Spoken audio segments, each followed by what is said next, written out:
O Lord, do not rebuke me in your wrath, nor chasten me in your hot displeasure.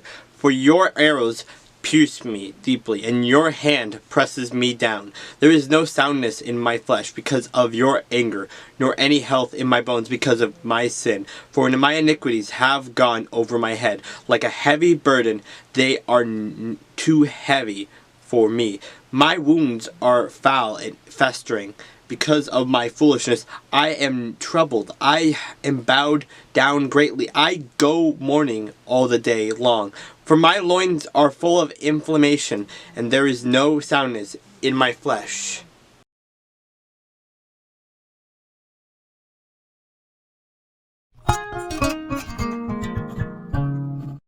It came to pass at that time that Judah departed from his brothers and visited a certain Edomite, whose name was Hurrah. And Judah saw there a daughter of a certain Canaanite, whose name was Shua.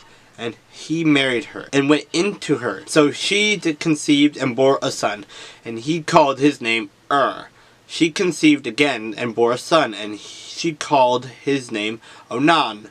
And she conceived yet again and bore a son, and called his name Shelah. He was at Shazib when she bore him. When Judah took a wife for his firstborn, and her name was Tamar, but Judah's firstborn, was wicked in the sight of the Lord, and the Lord killed him. And Judah said to Onan, Go in to your brother's wife and marry her, and raise up an heir to your brother. But Onan knew that the heir would not be his, and it came to pass, when he went into his brother's wife, that he omitted on the ground, lest he should give an heir to his brother. And the thing which he did displeased the Lord, therefore he killed him also.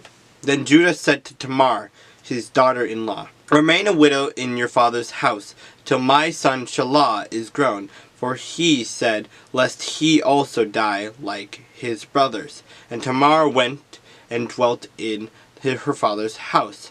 Now in the process of time, the daughter of Shua, Judah's wife, died, and Judah was comforted, and went up to his sheep shearers at Timnah, he and his friend Hurrah the Edomite.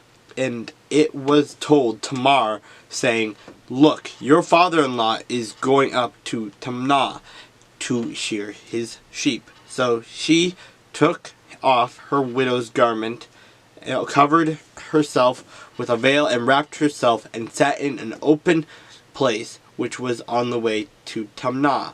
For she saw that Shelah was grown, and she was not given to him as a wife.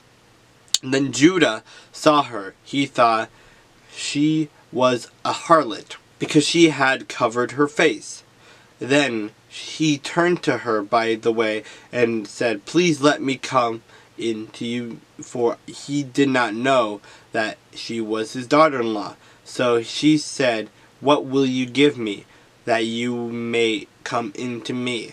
And he said, I will send a young goat from the flock. So she said, Will you give me a pledge till you send it? Then he said, What pledge shall I give you? So she said, Your signet and cord, and your staff that is in your hand. Then he gave them to her, and went into her, and she conceived by him. So she arose and went away, and laid aside her veil, and put on the garments of her widowhood.